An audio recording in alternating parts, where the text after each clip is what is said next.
제가 얼마 전에 한 선교사님을 만날 기회가 있었습니다. 그 선교사님을 통해서 선교 현장에서 하나님께서 하시는 놀라운 구원의 일들에 대한 간증을 많이 들었습니다. 제가 그 선교사님의 그 간증을 들으면서 하나님은 여전히 살아계신 하나님이시구나, 성령의 역사는 오늘도 끝이지 않고 있구나, 그런 마음을 느끼게 되었습니다. 그러면서 제가 선교사님에게 한 가지 질문을 드렸습니다. 선교사님은 어떻게 선교 현장에 나가실 마음을 갖게 되셨습니까? 지금은 어떤 마음으로 사역하고 계십니까? 제가 물었더니 간단하게 대답하셨습니다. 우리 하나님은 살아계신 하나님이십니다. 그 하나님께서 가라고 하시니 갔습니다. 살아계신 하나님에 대한 절대 신뢰 믿음으로 사역합니다. 그리고 나에게 맡겨주신 영혼들을 사랑하는 마음으로 찾아가 섬길 뿐입니다. 그렇게 순종하니 하나님께서 하나님만이 하실 수 있는 일들을 하고 계십니다. 그래서 선교 현장에서 놀라운 성령의 역사가 나타납니다. 그런 대답을 하셨습니다. 저는 선교사님의 그 대답을 들으면서 제 안에 하나님의 마음, 하나님의 사랑이 강하게 부어지는 것을 느꼈습니다.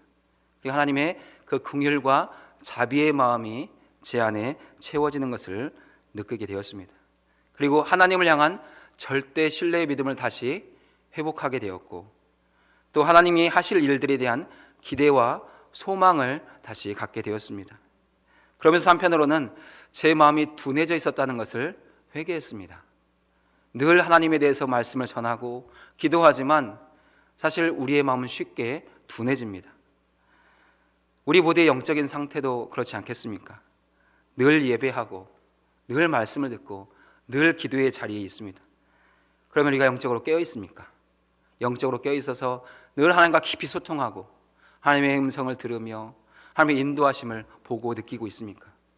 그러지 못할 때가 많은 거지요. 실제로 우리는 하나님의 임재로 충만하고 성령으로 충만하지 못한 경우가 많습니다. 성령으로 충만하다면, 우리가 하나님의 임재로 충만하다면 이 모든 사역의 현장 가운데 하나님의 살아계심이 분명하게 나타나게 되어 있습니다. 악한 질병이 떠나가고 어둠의 권세들에게서 풀려나고 하나님의 능력과 권세가 나타나게 되는 것이죠. 근데 오늘 우리의 모든 사역의 현장 속에서 하나님의 그 살아계심의 능력이 너무 제한적으로 나타납니다. 그것은 우리가 하나님의 임재로 충만하지 못하고 성령으로 충만하지 않기 때문입니다. 늘 말씀을 가까이 하고 기도해도 그 하나님에 대한 절대 신뢰의 믿음, 하나님 반드시 이루실 것이다, 하나님 반드시 행하실 것이라는 그 신뢰의 믿음이 부족하기 때문입니다. 하나님은 분명 살아계신 분이십니다. 어제나 오늘도 동일하게 역사하시는 분이십니다. 하나님께서 성경을 통해서 행하신 모든 일들, 오늘 우리를 통해서도, 우리 교회를 통해서도 나타나게 될 것입니다. 오늘 우리에게 회복되어야 될 믿음은 바로 그 절대 신뢰의 믿음입니다. 저는 이 시간 함께 말씀을 나누고 기도하면서 하나님의 임재 가운데서 성령의 충만함을 받아서 우리가 새로워졌으면 좋겠습니다. 그리고 하나님께서 하실 일들에 대한 새로운 기대와 소망을 가지셨으면 좋겠습니다. 특히 우리 대치동교회가 한방향 정렬의 힘으로 기도하며 준비하는 이 10월 16일 새생명축제, 전교인 총동원 주의를 향한 하나님의 마음, 그 하나님의 사랑을 우리가 바라보고 기대하셨으면 좋겠습니다. 하나님 우리 가운데 회복의 역사를 이루시기 위해서, 다시금 놀라운 부흥의 역사를 이루시기 위해서 이 날을 주셨고 함께 기도하게 하시고 함께 사역하게 하고 계십니다. 그래서 우리 모두 안에 이 날에 대한 하나님의 일하심, 성령의 역사를 기대하는 마음이 다시 일어났으면 좋겠습니다. 제가 아까 이렇게 말하는 이유는 제 안에 총동원 주일에 대한 기대와 소망이 새로워졌기 때문입니다. 사실 총동원 주일이 선포되고 코로나로 인해서 나오지 않는 성도들, 3년 가까이 나오지 못하는 명단들을 정리하고 어떻게 그들을 나오게 할까, 또 여러 가지로 생각하면서 제 안에 굳어진 마음들이 있었다는 것을 알게 되었습니다. 3년 동안 안 나왔는데 이번에 나올 수 있을까, 그런 마음이 있는 것이죠. 이사 갔는데 다른 교회는 가지 않는다고 하는데 그래도 계속 연락하고 그날만이라도 나와달라고 하면 그날은 한번 나오겠지, 그런 마음들이 있는 거예요. 너무 인간적이고 경험적인 생각들이 저를 사로잡고 있는 것입니다. 저를 지배하고 있는 것이죠. 우리 안에도 그런 마음들이 있으실 거예요. 그 집사가 좀 나와야 되는데, 그분이 좀 나와야 될 텐데, 그런 마음들이 있는 거죠. 내가 좀 찾아가고 내가 기도하고 권면하면 그래도 그날은 나올 수 있겠지, 그런 마음들이 있는 거예요. 그런데 우리에게는 어떤 마음이 있어야 되는 것입니까? 하나님이 살아계시니 성령께서 역사하시면 그의 마음을 사로잡으시고 그를 이 자리에 있게 하실 분은 하나님이시라는 거예요. 우리가 그를 데려오는 게 아니죠. 하나님께서 그 마음을 여시면, 그를 인도하시면 이 자리가 예배자들로 가득 채워질 줄로 믿습니다. 우리는 그 마음을 회복해야 되는 것이고 그 하나님의 일하심을 바라보아야 되는 것입니다. 10월 16일 우리가 정한 날이 아닙니다. 하나님께서 우리 교회의 회복과 부흥을 위해서 하나님이 정하신 날입니다. 우리는 그 마음을 가져야지 하나님께서 행하실 일들에 대한 기대와 소망이 일어나게 되는 것입니다. 특별히 오늘 우리가 함께 읽은 이사야 62장의 말씀은 그런 기대와 소망을 우리 가운데 주시는 말씀이고, 그런 기대와 소망이 있다면 우리가 어떤 주님의 동역자가 되고 사역자가 되는지를 보여주시는 말씀입니다. 오늘 이 말씀을 통해서 우리 모두에게 하나님을 향한 절대 신뢰의 믿음이 회복되고 하나님이 하실 일들에 대한 기대와 소망이 일어나실 수 있기를 바랍니다. 그리고 이 말씀을 붙잡고 기도할 때 우리의 기도가 열리고 우리가 해야 될 일들이 무엇인지 깨달아서 그 귀한 사역을 감당해내는 귀한 은혜가 있어서 정말 10월 16일을 통해서 하나님이 일하셨구나, 하나님이 나를 통해서 이런 일들을 행하셨구나 라는 그런 믿음의 고백과 간증이 우리 안에서도 일어나실 수 있기를 주의 이름으로 축원드립니다. 오늘 말씀은 크게 세 가지의 내용으로 되어 있지요. 1절부터 5절까지는 하나님이 하실 일들에 대한 선포가 있습니다. 내가 이렇게 하겠다, 내가 이런 일들을 너희가 한데 이루겠다라고 말씀하세요. 그리고 6절부터 9절까지는 내가 이 일을 할 테니까 그 일이 이루어지게 해달라고 제발 기도 좀 해라, 나로 쉬지 못하게 해라, 그렇게 하나님이 요청하십니다. 그리고 그렇게 기도했다면 10절부터 12절까지는 그것이 이루어질 것을 기대하면서 그 다음 일들을 또한 행하라, 그렇게 우리 가운데 요청하고 있죠. 오늘 말씀에 크게 세 가지 메시지 같습니다. 우리 첫 번째 메시지를 함께 읽어보겠습니다. 하나님은 우리를 위해 행하실 구원을 미리 말씀해 주심으로 우리에게 하나님에 대한 기대와 소망을 갖게 하십니다. 하나님 참 좋으신 하나님이시죠. 행하실 일들을 미리 말씀하세요. 그래서 하나님이 우리에게, 우리 교회에게 이런 일들을 행하시겠구나 기대하고 소망하게 하십니다. 하나님 우리에게 기대와 소망과 미래를 주시는 분이십니다. 우리가 하나님이 행하실 어떤 미래를 기대하느냐, 어떤 소망을 품느냐에 따라서 신앙의 태도가 달라지고 기도의 자세가 달라집니다. 1절부터 5절은 하나님께서 택하신 교회와 성도들을 위해서 행하실 구원의 일들을 선포하고 있습니다. 1절에서는 어떤 구원을 선포하고 있습니까? 시온의 의를 빛같이, 예루살렘의 구원을 횃불같이 나타나게 할 것이다. 이전에는 빛을 잃어버렸었는데 다시 빛나게 하겠다, 그렇게 말씀하고 있습니다. 2절은 뭐라고 말씀하십니까? 이방 나라들, 곧 열방들이 택한 백성에게 부어주시는 그 하나님의 영광을 보게 될 것이다. 하나님께서 택한 백성들을 어떻게 새 이름으로 불러주시는지를 보게 될 것이다, 듣게 될 것이다 선포되고 있습니다. 3절에는 어떤 은혜가 선포됩니까? 택한 백성들이 하나님의 손에 들려있는 왕관이 될 것이다. 이전에는 버림받은 것 같았고 잊어진 바 된 것 같았지만 다시 하나님이 귀하게 보시는 그런 왕관이 될 것이다 말씀하시죠. 4절과 5절은 뭐라고 말씀합니까? 잠깐 버림받아 있었다, 잠깐 황무지처럼 되어 있었다. 그런데 다시 헵시바와 뷸라가 될 것이다. 하나님의 기쁨이 되고 결혼한 신부와 같은, 그리스도의 신부와 같은 그 은혜가 다시 회복될 것이다 라고 말씀하고 있습니다. 하나님 우리 교회와 성도들을 향해서 이런 놀라운 구원의 일들을 행하실 것입니다. 근데 더 놀라운 것이 있죠. 이런 일들을 위해서 하나님께서 잠잠하지 않겠다, 내가 쉬지 않겠다 라고 말씀하고 있다는 거예요. 1절 중간을 보면 하나님은 시온을 위해서 잠잠하지 아니하며 예루살렘을 위하여 쉬지 않겠다, 내 쉬지 않고 싶다. 쉬지 않을 거야. 내가 너희를 위해서 일할 거다. 라고 하나님이 친히 말씀하고 계시다는 것입니다. 하나님이 우리를 위해서 잠잠하지 않으시겠다는 것. 하나님이 나와 내 가정을 위해서, 우리 교회 구원을 위해서 쉬지 않으시겠다는 것이 우리에게는 위로와 소망입니다. 우린 때로 쉴 수도 있어요. 우린 게을러질 수도 있습니다. 우리가 해야 될 일들을 잊어버릴 수도 있어요. 근데 하나님은 잊어버리지 않으시고 잠잠하지 않으시고 쉬지 않으신다는 거예요. 전능하신 하나님, 살아계신 하나님께서 우리를 위해 잠잠하지 않으실 것입니다. 우리의 가정과 자녀들을 위해서 쉬지 않고 일하실 것입니다. 우리의 교회 회복과 부흥을 위해서 하나님께서 쉬지 않고 역사하실 것입니다.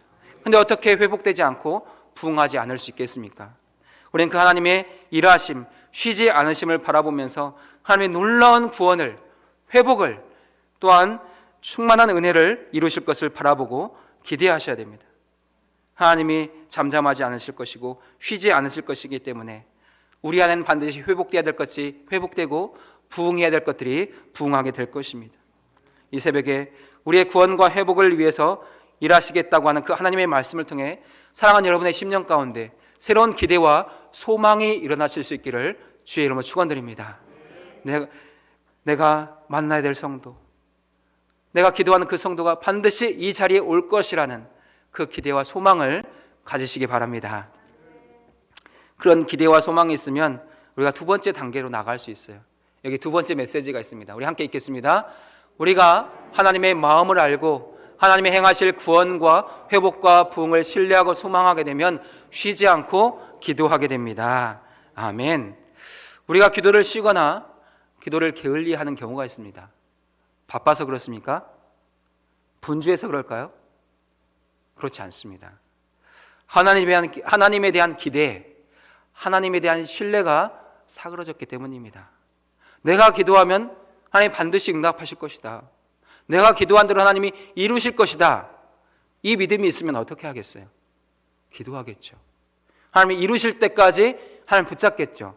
하나님 의지하겠죠. 근데 잠깐 기도하다가 내가 뭘 기도했는지도 잊어버려요. 내가 기도했다는 거 까맣게 잊어버립니다. 왜 그렇습니까? 하나님에 대한 절대 신뢰의 믿음이 약하기 때문이에요. 하나님 믿습니다.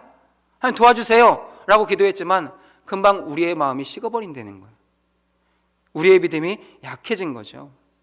그래서 기도하지 않는 거예요. 그래서 하나님 앞에 의지하지 않고 매달리지 않는 거예요. 그렇게 기도가 적고 기도를 쉬고 있는 교회와 성도들을 향해서 하나님이 뭐라고 말씀하십니까? 나만이 할 수 있는 일을 내가 하겠다. 내가 잠잠하지 않고 쉬지 않을 것이니 너희도 제발 나로 쉬지 못하게 해라. 나 좀 쉬지 못하게 해줘. 하나님 그렇게 강하게 우리에게 권면하시고 부탁하시고 명령하신다는 거예요. 우리 7절 말씀 함께 읽어보겠습니다. 7절입니다.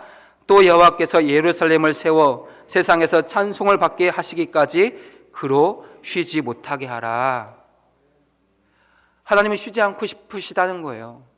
우리 교회와 성도들을 위해서 일하고 싶으시다는 거예요. 근데 교회와 성도들이 기도하지 않으면 쉬어야 된다는 거예요. 하나님 우리의 기도에 하나님 자신을 묶어두셨습니다. 우리가 기도하면 하나님이 일하기로 정하셨어요. 그게 하나님의 방법이에요. 근데 우리가 기도하지 않아요. 우리가 기도를 쉬어요. 그럼 하나님이 어떻게 하셔야 돼요? 하나님도 쉬셔야 돼요. 하나님도 멈추셔야 돼요. 일하실 수가 없어요. 그래서 제발 나 좀 쉬지 못하게 해달라고 주님이 우리 가운데 강하게 권면하시고 부탁하시는 것이죠. 하나님께서 나 여호와가 쉬지 못하도록 너희가 기도를 쉬지 않았으면 좋겠다라고 강하게 말씀하시면서 우리를 어떤 기도자로 세워주셨는지 6절에서 기도자의 신분 두 가지를 말씀하십니다. 우리 6절을 함께 읽어보겠습니다. 예루살렘이여 내가 나의 성벽 위에 파수꾼을 세우고 그들로 하여금 주야로 계속 잠잠하지 않게 하였느니라. 너희 여호와로 기억하시게 하는 자들아 너희는 쉬지 말며. 우리는 어떤 존재입니까? 하나님께서 성벽 위에 세워두신, 가정과 교회를 위해서 세워두신 파수꾼이라는 거예요. 우리는 어떤 자들입니까? 여호와로 기억하시게 하는 자들이라는 거예요. 우리가 잘 아는 것처럼 파수꾼은 높은 망대에 올라가서 대적이 침입하는 것을 성 안에 미리 알리는 자입니다. 또한 소식을 가지고 오는 자들이 오는 것을 보고 안에 알리는 자가 파수꾼이에요. 그런 파수꾼을 성경은 초패라고 부릅니다. 네, 하나님께서 내가 예루살렘을 위해서 파수꾼을 세웠다라고 말씀하실 때 이 초패를 쓰지 않으셨어요. 하나님이 세우신 파수꾼은 자기 백성의 구원을 위해서 여호와 하나님께 지속적으로 중보하는 기도자를 세우셨다는 거예요. 그런 중보 기도자를 쇼메림이라고 합니다. 쇼메림. 그것이 하나님께서 세워두신 파수꾼이라는 거예요. 그냥 대적이 오나 어떤 소식이 오나 그것을 안으로 전달하는 자가 아니라는 거예요. 하나님이 쉬지 않도록 계속해서 중보기도의 사역을 하는 자가 하나님이 세워두신 파수꾼이라는 거예요. 바로 우리가 그 파수꾼이라는 것입니다. 우리 가정과 자녀들을 위한 파수꾼이고 무엇보다 교회와 성도들을 위한 파수꾼이라는 거예요. 여러분이 파수꾼 되셨다는 것을 기억하시기 바랍니다. 초패는 육체적이고 물리적인 사명을 감당하는 파수꾼이라면 쇼메림은 영적인 사명을 감당하는 파수꾼이에요. 우리 모두가 쇼메림으로서 우리 교회와 성도들의 그 영적인 파수꾼이 되셨다는 것을 기억하실 수 있길 바랍니다. 그리고 하나님은 우리를 또한 여호와로 기억하시게 하는 자로 세우셨다고 말씀하고 있어요. 이 기억하시게 하는 자, 성경에서 다른 곳에서 찾아보면 왕궁에서 역사를 기록하는 사관으로 되어 있어요. 사관은 왕궁에서 역사를 기록하면서 왕들의 스케줄을 관리하는 사람입니다. 왕에게 이 다음에는 뭘 해야 되는지, 그 다음에 어떤 일을 해야 되는지를 계속해서 왕에게 재촉하는 사람이 사관이라는 거예요. 바로 우리가 그런 사관이라는 것입니다. 왕이신 하나님께 하나님, 지금 이 일을 하셔야 됩니다. 지금 이 구원을 위해서 지금 일하실 때입니다. 라고 계속해서 끊임없이 왕이신 하나님을 재촉하는 자가 바로 우리가 되어야 된다는 거예요. 하나님, 지금 저 성도가 나오게 하실 분이 하나님이십니다. 저 성도의 마음을 열어주시길 바랍니다. 우리가 저 성도가 나오기를 위해서 간절히 기도하고 있는데 그 마음을 열어주십시오 라고 우리가 간절히 기도하고 주님을 붙잡아야 된다는 거예요. 하나님이 우리 모두를 파수꾼으로 세우셨고 또 하나님을 재촉하는 사관으로 세우셨습니다. 우리는 여호와로 기억하시게 하는 자들이에요. 우리가 기도하지 않고 쉬어버리면 하나님이 기억할 사람이 없다는 거예요. 그러면 이 자리에 채워지지 않겠죠. 근데 우리가 계속해서 쉬지 않고 기도의 사명을 감당하고 하나님이 하실 일들을 계속해서 이야기하다 보면 하나님이 그 일을 행하신다는 것입니다. 하나님으로 쉬지 못하게 하는 파수꾼의 사명, 또 여호와로 기억하게 하시게 하는 그 사명을 잘 감당하는 우리 모두가 되시길 바랍니다. 이런 사명을 우리가 잘 감당했다면 우리는 그 다음 단계로 나갈 수 있어요.